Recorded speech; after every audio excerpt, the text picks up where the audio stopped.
Hi there, and welcome to our second video in our collection of academic vocabulary.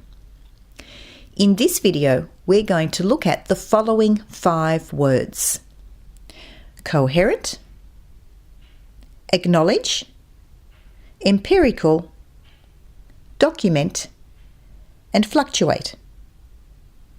And after that, you're going to listen to some example sentences using these words. And finally, what I'm going to do is do a little bit of analysis on why I've chosen to use the past perfect aspect. So let's get into it. Coherent. Coherent is an adjective, and it means to be logical and well thought out. So it's information that flows well because it's logically ordered. Acknowledge. Acknowledge. This is a verb, and it simply means to accept that something or someone exists. To acknowledge. Empirical. Empirical. This is an adjective, and it simply means that something is based on experience rather than theory. So an empirical study. The researchers conducted empirical study. It means that the study is based on experience. It's experiential. It's not theoretically based. Document.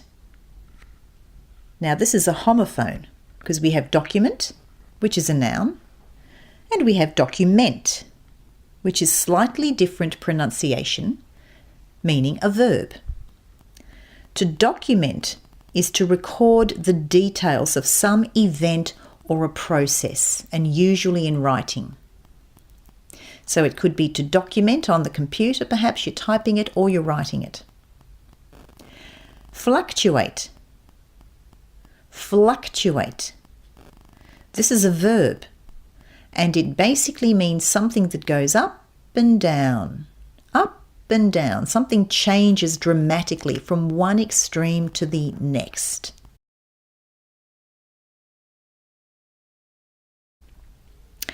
The manager didn't realise that Sam had lost the bid for the project, given he was so quiet. He found out from Pauline, who heads the research team. Sam finally told his manager, sometime later, that he lost the bid because he didn't think he presented the material as well as he could have. The winner of the project was far more coherent with his statistics than Sam had been. The manager wishes to acknowledge the team's hard work, thus stating that they had worked hard before the event, not just during it. Researchers who had conducted a study on water pollution found that results were fairly consistent with their hypothesis. However, the latest researchers have found a couple of inconsistencies based on a more empirical approach. Now that they have concluded their study, they will document the final results of their findings, which took more than 6 months to complete. Results during the last 2 months of the study fluctuated dramatically, which meant the team had to document everything as it happened. At the beginning of the study, results hadn't changed much. It was only in the last 2 months that fluctuation occurred. Now I'm going to go back over each sentence and explain why I've used the past perfect, or have I used the simple past. So it's really just a very small analysis. Let's look at the first sentence. The manager didn't realise that Sam had lost the bid for the project, given he was so quiet. he found out from Pauline, who heads the research team. Now, if we look at the first sentence, realise that Sam had lost. Why did I say had lost rather than simply just lost? Well, the first thing we need to look at is the subject of this sentence. The subject is the manager. So as far as the manager is concerned, he doesn't know Sam lost the bid. What he sees is that Sam is fairly quiet. So Sam being quiet in relation to the manager is the first event. And so in order to make it clear what happened first, we would use Sam had lost the bid. So we know very clearly that this came first and then Sam was quiet. Now let's look at sentence number 2. Here we simply use the simple past. So Sam finally told his manager sometime later that he lost the bid because he didn't think he presented the material as well as he could have. There is no reason to use the past perfect in this sentence because the order of events is fairly obvious. And we use the time expression sometime later, which makes it really obvious what came first, what came second, and so on. So there's no need in this sentence to use the past perfect. Now, in sentence number 3, the winner of the project was far more coherent with his statistics than Sam had been. Now, why have I said Sam had been rather than Sam was?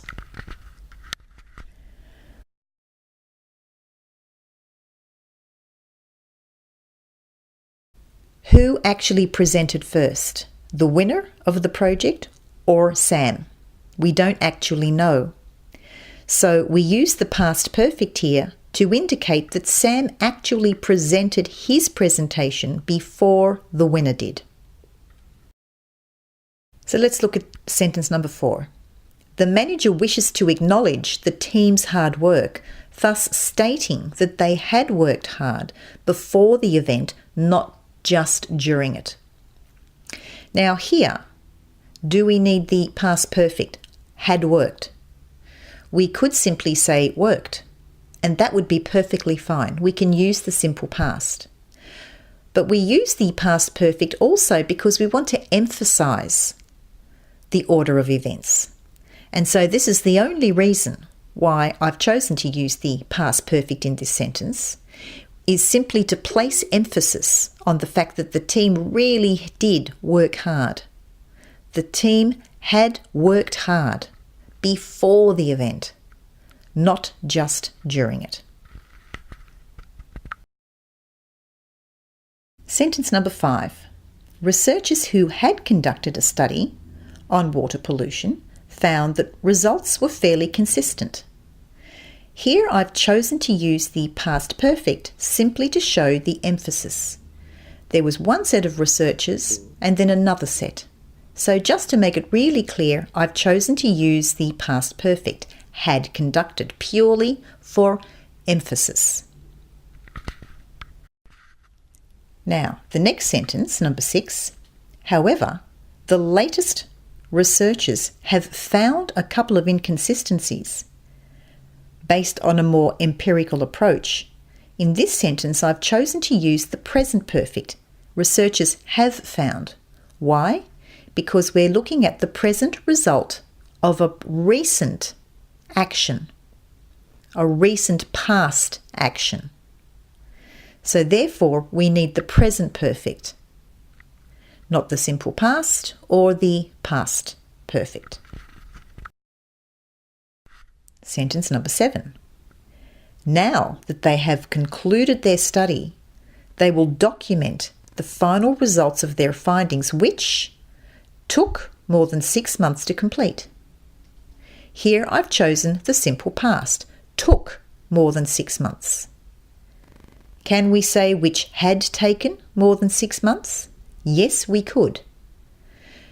But I've chosen the simple past because we don't need to use the past perfect. It's very, very clear, looking at this sentence, what came first and then what came second. Sentence number 8. This is fairly straightforward. We can use the simple past in this sentence. Results during the last 2 months of the study fluctuated dramatically, which meant the team had to document everything as it happened. Here, it's fairly straightforward. It's very obvious what events took place. When we look at the last sentence, at the beginning of the study, results hadn't changed much. It was only in the last 2 months that fluctuation occurred. Now, results hadn't changed. So we have to use the past perfect here because the simple past would make no sense. We cannot say at the beginning of the study results didn't change. Because if we use the simple past, we have to be able to see that the simple present would work. So what this means is, if we put it into the simple present, what we would say is, at the beginning, the results don't change. That doesn't make any sense because of the time clause at the beginning. Now, if we use the simple present, we use the same sentence with the simple past. At the beginning, the results didn't change. We can see that this just doesn't work. We also know from this sentence that at the beginning of the study, things didn't change or the results didn't change, but they did change towards the end, which means we're going to have a second event. That means that the first event would have to take the past perfect and not the simple past. I hope you've enjoyed these 5 words. They're great words to use in your academic writing. If you haven't already, subscribe now and look forward to all of our new videos coming to you very, very soon. I'm Larissa from ELCUS. Bye for now.